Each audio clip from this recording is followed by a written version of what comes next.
Get away! What is this? Tunde, help me! Have you ever stepped into a place that looked like a blessing, but your spirit quietly whispered, "This is too perfect"? Dear viewer, listen carefully, because not every open door is from God. In the heart of a vibrant town called Isla, where traders shouted prices from sunrise to sunset and the scent of roasted corn filled the dusty air, there stood a boutique that people could not stop talking about. They called it Chika's place. Some said it was a miracle. Others spoke in low voices and refused to enter after sunset, because in that shop nothing ever finished. Not once. Not ever. If you needed the latest lace from Lagos, it was there. If you wanted rare Ankara that even city shops didn't have, it was there. Wedding fabrics, children's clothes, beads, shoes, everything was always complete. Always. No delay. No come back tomorrow. No, we are out of stock, and that alone was enough to make people wonder. But Chika herself? Chika was not what you would expect. She was young, beautiful, yes, but not the loud, proud kind of beauty. Hers was quiet, gentle, the kind that carried sorrow behind the eyes. She spoke softly, she smiled often, but if you looked closely, very closely, you would see something sitting behind that smile. Fear. The kind of fear that does not shout, the kind that lives inside a person, the kind that waits. Now listen carefully, dear viewer, because this is where the story begins to turn. Inside that shop, right at the counter where customers paid for their goods, sat a small golden bell. It was not big, it was not decorated, but it shone. Not the normal kind of shine. This one seemed alive. And just above it, written clearly in bold letters, were the words, "Do not touch the bell." No explanation, no story, just a warning. At first, new customers would laugh. Not ordinary bell, they would say. What is so special about it? But the old customers, they didn't laugh. They didn't go near it, because they had seen things they could not explain. They had seen how the air in the shop could suddenly turn cold, even under the hot Isla sun. They had seen how the lights would flicker for no reason. They had seen how Chika's face would change, how her hands would begin to shake anytime someone moved too close to that bell. So they obeyed, because sometimes obedience is wisdom. But you see, dear viewer, not everyone respects what they don't understand. One afternoon, when the market was at its loudest and the sun stood high in the sky like a burning eye, a young man walked into Ilir for the very first time. His name was Tunde. Tunde was not from the village. He came from the city,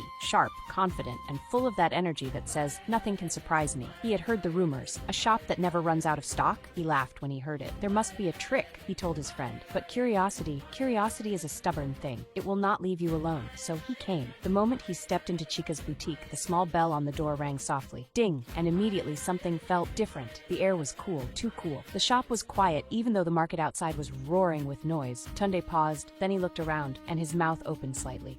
This is not normal, he whispered. Shelves upon shelves, full, perfectly arranged, not a single space empty. It was not just that the shop had goods, it was that everything looked prepared, like someone knew exactly what each customer would ask for before they entered. And then he saw her, Chika, standing behind the counter, arranging beads carefully, as if each one mattered. She looked up, their eyes met, and she smiled. "You're welcome," she said softly. Tunde nodded, still looking around like a man trying to wake up from a dream. "I heard about this place," he said slowly, "but I didn't expect this." Chika gave a small smile. "Take your time." But even as she spoke, her eyes studied him, carefully, as if she was watching, not just what he would buy, but what he might do. Tunde moved around the shop, touching fabrics, checking quality, nodding in approval. "This one, how much?" Chika answered immediately. "And this," she answered again. No hesitation, no checking, no confusion. It was as if everything already existed in her mind. But then something pulled him, a quiet pull. He turned, and there it was, the bell, that small golden bell sitting quietly on the counter. But now it didn't look quiet anymore. It felt like it was watching him, calling him. Tunde frowned slightly. He walked closer. "Why is this here?" he asked casually, pointing at it. The change in Chika was instant. Her hands stopped moving, her smile vanished, and for the first time, fear showed clearly on her face. "Please," she said quickly, her voice tight, "do not touch it." Tunde blinked. He forced a small laugh. "Relax, I won't touch it. I'm just asking." But something in her tone, it was not warning, it was pleading. And that alone made Tunde more curious. Because where there is fear, there is always a story. He stepped back slightly, but his eyes remained on the bell. As he reached for another fabric, it happened. His elbow brushed against it. Just a light touch, so small, so quick. But dear viewer, some things don't need force to respond. Immediately, the shop reacted. The lights flickered violently. Flick, flick, flick. A cold wind rushed through the room as if an unseen door had opened. The fabrics trembled. The door behind him creaked slowly, even though no one touched it. And then, a whisper, soft, distant, but clear enough to enter enter the heart. Tunde froze. His skin rose. What was that? He whispered. But Chika was no longer the calm woman he met minutes ago. She was shaking, her eyes wide, her lips trembling. Leave, she said. Tunde turned. What? Leave now. Her voice broke. Not anger, fear, deep, uncontrollable fear. And in that moment, Tunde understood something important. Whatever he touched was not ordinary. He didn't argue. He didn't ask questions. He walked quickly to the door and stepped outside. The moment he crossed the entrance, everything stopped. The wind, the flickering, the whisper. It was as if the shop returned to normal instantly. Tunde stood there, breathing hard, confused, but something told him to look back. And when he did, he saw Chika, standing behind the counter, holding the bell tightly in both hands. Her eyes were closed, her lips were moving, whispering something. Not to him, not to herself, but to something unseen, like a prayer, or worse, a negotiation. That night, sleep ran away from Tunde. He turned on his bed again and again. What kind of place is that? He muttered. The whisper, it would not leave his head. It wasn't just a sound. It felt like a voice that had weight, like something calling from another place. The next morning, he told himself he would forget it. But by afternoon, he was already on his way back. This time, he did not rush in. He stood outside, watching, observing. Customers came, customers left. Everyone behaved normally. But Tunde noticed something others did not. Every time someone asked for something rare, something difficult, Chika would pause, just for a moment, and then her eyes would move, not to the shelf, not to the back room, but to the bell. Just one glance, and somehow, she would find the item. Every time, Tunde swallowed. This is not business, he whispered. This is something else. Days passed, but curiosity does not rest. It grows, it eats your peace. Until one evening, as the sun melted into the horizon and the market began to quiet down, Tunde stepped into the shop again. This time, not as a customer, but as someone searching for truth. Chika looked up slowly. Their eyes met. You came back, she said quietly. Yes, Tunde replied, walking closer. His voice was no longer playful. It was serious, heavy. And this time, I am not leaving without answers. Silence filled the shop. Outside, the last voices faded. Inside, only the two of them remained. Chika looked at the door, then at the bell, then back at Tunde. Her eyes were no longer hiding anything, just pain, deep, old pain. You should not ask these questions, she said softly. But I am asking,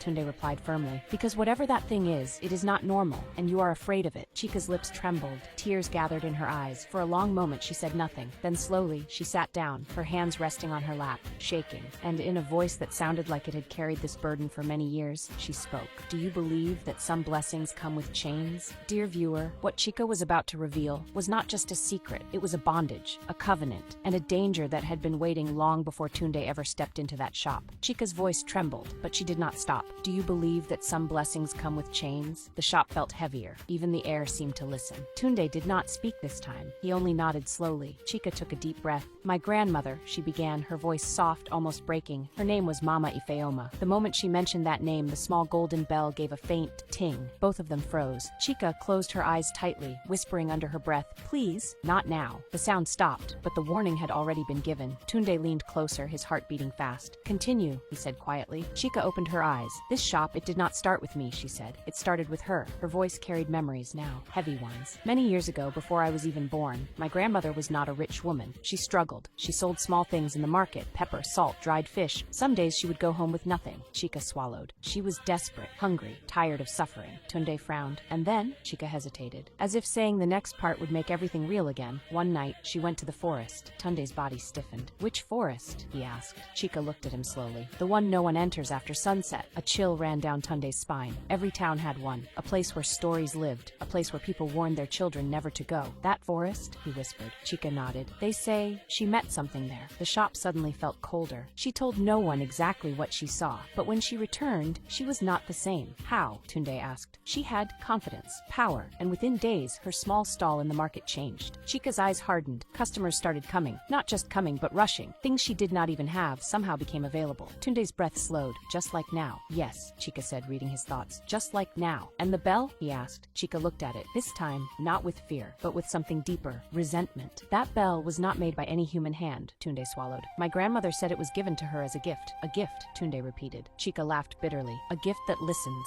A gift that provides. A gift that watches. Her voice dropped. And a gift that demands. Silence. Heavy silence. What does it demand? Tunde asked carefully. Chika's lips trembled again. At first, nothing obvious, just obedience, respect, rules. She pointed weakly at the sign. Like that one. No touching? Tunde asked. Chika nodded. If the bell is touched carelessly, it becomes angry. And when it is angry, Tunde asked. Chika's eyes filled with tears. It takes. Tunde felt his chest tighten. Takes. What? Chika didn't answer immediately. Instead, she looked away, as if ashamed, as if afraid to even say it. Then finally, it takes life. life. The words dropped like a stone. Tunde's mouth went dry. What do you mean? Life? Chika wiped her tears. My grandmother didn't tell us everything, but growing up, I saw things. Her voice shook. People who offended the shop, who disrespected the bell, strange things would happen to them. Like what? Tunde whispered. Accidents, sudden sickness, loss. Her breathing became uneven, and sometimes death. Tunde stepped back slightly. No, this is too much. I wish it was a lie, Chika said quickly. I wish I could wake up from it. She hugged herself tightly. When my grandmother died, I thought it would end. The bell gave another faint ting. This time, longer,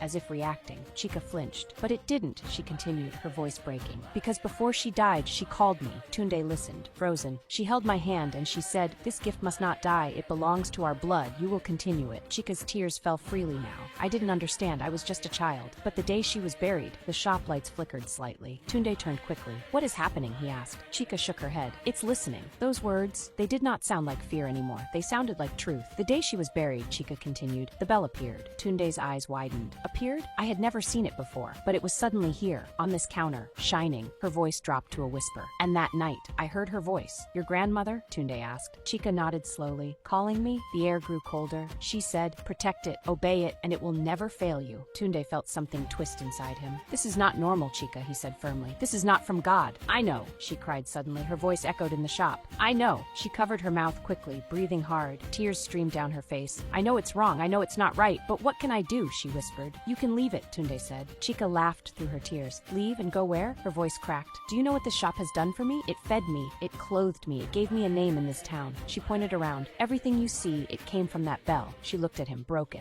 But it also took my peace. Silence. Thick, painful silence. I cannot sleep well, she continued softly. Every night, I feel like something is watching me. Her hands trembled. Sometimes I hear whispers. Tunde's heart pounded. What do they say? Chika's voice dropped to almost nothing. They remind me that I belong to it. A chill ran through the shop. Tunde clenched his fists. No, he said firmly. No, you don't. Chika looked at him with tired eyes. You don't understand. Then help me understand, Tunde said. Because this is not a blessing. This is bondage. The bell rang suddenly. Ting! Loud, sharp, violent. Both of them jumped. The lights flickered wildly. A strong wind rushed through the shop. The door slammed shut on its own. Chika screamed softly. It's angry, she cried. Why? Tunde shouted. Because I'm telling you. The temperature dropped so fast that Tunde could see his breath. Then the whisper returned. But this time, it was not faint. It was clear, low, old, and filled with something dark. Chika, Tunde froze. Did you hear that? He whispered. Chika shook her head violently. Don't listen. Don't respond. But the voice continued. Chika, you are mine. Tunde's legs felt weak. No, he muttered. This is not possible. The bell began to shake slightly on the counter. Chika fell to her knees. Please, she cried. Forgive me. I will not speak again. Tunde looked at her in shock. What are you doing? Praying, she cried. Begging. The whisper grew louder. Disobedience must be punished. Suddenly, one of the shelves crashed to the ground. Fabric scattered everywhere. Tunde jumped back. This is madness, he shouted. Get out! Chika screamed. Leave now before it harms you. But you, go.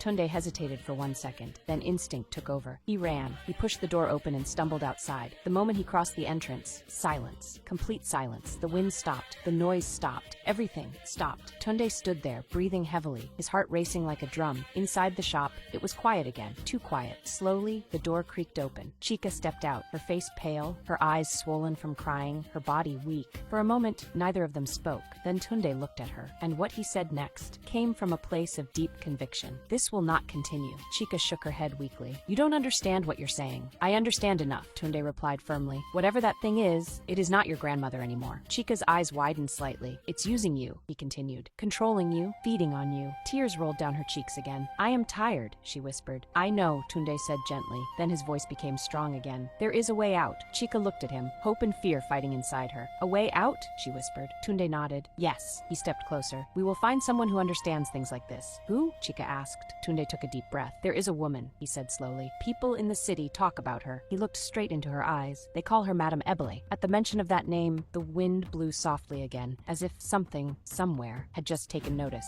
And dear viewer, the battle for Chika's freedom was just beginning. The night that followed was not an ordinary night. Even the moon seemed to hide behind the clouds, as if it did not want to witness what was about to happen. Chika did not sleep. Tunde did not sleep. And somewhere, in that quiet shop at the center of Isla Ayr, the bell did not rest. Dear viewer, have you ever felt felt watched, even when you are alone? That was how Chika felt as she sat on the edge of her bed, her wrapper tied tightly around her chest, her eyes red from crying. Every small sound made her jump. Every shadow felt alive, and deep inside her heart a fear was growing. A fear that whispered, what if there is no escape? But far away, in another part of the town, Tunde was not sitting in fear. He was on his knees, praying. God, he whispered, his voice shaking but determined, whatever this thing is, it is not bigger than you. Show me the way. Show me how to help her. He closed his eyes tightly, and as the night stretched on, sleep finally came. But what he saw was not ordinary. He found himself standing in a strange place. A forest, dark, silent, heavy, the same forest Chika had spoken about. And in the distance, he saw a woman, old, bent, dressed in white. She did not turn, but she spoke. If you want to free her, you must be ready to lose something. Tunde tried to speak, but his voice would not come out. The woman continued, the bell is not the power, it is the prison. Then, slowly, she began to fade. Find the key before the next full moon. Tunde woke up with a sharp gasp. Sweat covered his body. His heart was racing. The key, he whispered. Morning came quickly, and without wasting time, Tunde went straight to Chika's house. He knocked once, twice, before the door opened slowly. Chika stood there, looking even weaker than before. You didn't sleep, Tunde said. Chika shook her head. It didn't let me. Those words, they were enough. We are going today, Tunde said firmly. Today? Chika asked weakly. Yes, to Madame Ebeli. Chika hesitated. Fear flashed in her eyes. What if it gets angry again, she whispered. Tunde stepped closer. It is already angry, he said. Now we fight back. Something in his voice, something strong, something unshakable, gave Chika the courage she didn't know she still had. She nodded slowly. Okay. The journey to Madame Ebele's house was not long, but it felt heavy. The path was quiet, too quiet. Even the birds seemed to have disappeared. And as they walked, Chika kept looking back, as if something was following them. Stop looking back, Tunde said gently. Whatever is behind you will not win. Finally, they reached it, a small compound at the edge of town. Simple, peaceful, but powerful. The moment they stepped inside, Chika felt it, a different presence, warm, calm, safe. For the first time in a long while, her shoulders relaxed, and then she saw her, Madame Ebele, an elderly woman seated on a wooden chair, her eyes closed, her lips moving slowly in prayer. She did not open her eyes immediately, but she spoke. You took your time. Tunde and Chika exchanged glances. You knew we were coming? Tunde asked. Madame Ebele opened her eyes slowly, and when she looked at Chika, her expression changed. Not fear, not surprise, but deep understanding. Ah, she sighed. Child of burden. Chika's eyes filled with tears instantly. Help me, she whispered. Madame Ebele stood up slowly.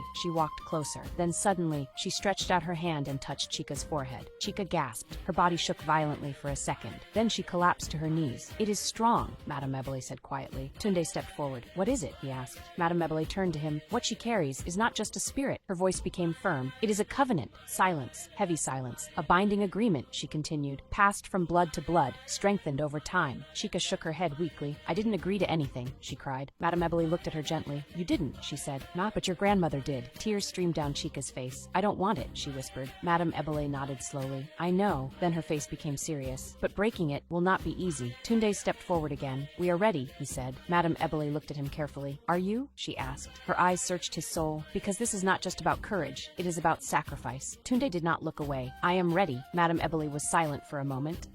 Then she turned and walked into her small room. When she came out, she held something. A small golden key. It shimmered softly. Not like the bell. This one felt peaceful. This, she said, holding it up, is the only thing that can unlock the bell's hold. Chika stared at it. The key, she whispered. Madame Ebele nodded. But listen carefully, she said, her voice firm. If you make a mistake, if you hesitate, if fear takes over. She paused. The spirit will strike. Tunde swallowed. And if it strikes? He asked. Madame Ebele looked straight at Chika. Then it will take what it has been waiting for. Chika's body went cold. What has it been waiting for? She whispered. Madame Ebele did not answer immediately. Then finally, your life. Silence fell like a heavy cloth. But this time Tunde did not step back. He stepped closer. When do we do it? He asked. Madame Ebele looked at the sky. Tonight. The word hung in the air. Tonight. No more delay. No more running. It was time. Night came quickly. The town slept. But inside Chika's shop, war was about to begin. The door creaked open slowly as Tunde and Chika stepped inside. The air was already cold. The bell sat quietly on the counter, waiting, watching. Chika's hands trembled. I'm scared, she whispered. Tunde held her hand. I'm here. Madame Ebele stood behind them. Remember, she said, do not listen to the voice, no matter what it says. Chika nodded weakly. The key felt warm in her hand. She stepped forward slowly. 1 step, 2 steps, 3. The bell rang on its own. Tink! Loud, violent. The lights exploded into flickering chaos. Wind roared through the shop. The shelves shook. The whisper returned. But this time, it was a scream. Chika! Chika froze. "No!" Madame Ebele shouted. "Move!" Chika forced herself forward, her heart pounding wildly. The bell began to glow, dark, angry. "You cannot leave me," the voice growled. Tunde tightened his grip on her hand. "Keep going!" The floor trembled, fabrics flew into the air, the door slammed shut. Chika reached the counter, her hand hovered over the bell, the key shaking violently. "Do it!" Tunde shouted, but suddenly the voice changed. Soft, gentle, familiar. "My child!" Chika froze completely. Tears filled her eyes. "Grandma," she whispered. "Don't!" Madame Ebele screamed. "That is not her." But the voice continued. "Why are you leaving me? After all I did for you?" Chika's hand trembled. Memories flooded her mind. Hunger, struggle, then comfort, provision. "Everything you have, I gave you," Chika cried. "I know," she whispered. "Then stay," the voice said sweetly. "Don't leave me." Silence. A dangerous silence. Tunde stepped forward. "Chika," he shouted. "That is not love. That is control." The words hit her hard. Her eyes cleared slightly. Her breathing steadied. "No," she said softly. The voice turned sharp instantly. "Say, ungrateful child." The bell shook violently. "Do it now," Madame Ebele shouted, and with one final cry, Chika slammed the key into the bell. A blinding light exploded. A scream filled the shop. Not human, not animal, something else, something ancient. The ground shook. The shelves collapsed. The wind howled like a storm. Then silence. Complete. Final. Chika fell to the ground. Tunde caught her. "Chika," he shouted. Her eyes fluttered open, weak but alive. The bell was gone. In its place, only the key remained. Dull, silent, finished. Madame Ebele exhaled slowly. "It is over." Days passed. The shop changed. No more whispers, no more cold air, no more fear. And for the first time, Chika smiled freely. Customers still came. And though the shop no longer had everything instantly, it had peace. And peace is greater than any magic. One evening, as the sun set over Isla Ayr, Chika stood outside her shop with Tunde beside her. "Thank you," she said softly. Tunde smiled. "You freed yourself." Chika looked at the sky, tears in her eyes, but this time, they were not tears of fear, they were tears of freedom. Dear viewer, listen carefully. Not every blessing is from God. Not every open door is safe. And sometimes, the thing that feeds you is the very thing that is slowly destroying you. But remember this, no chain is too strong. No darkness is too deep, because with courage, with faith, and with the right help, freedom is always possible.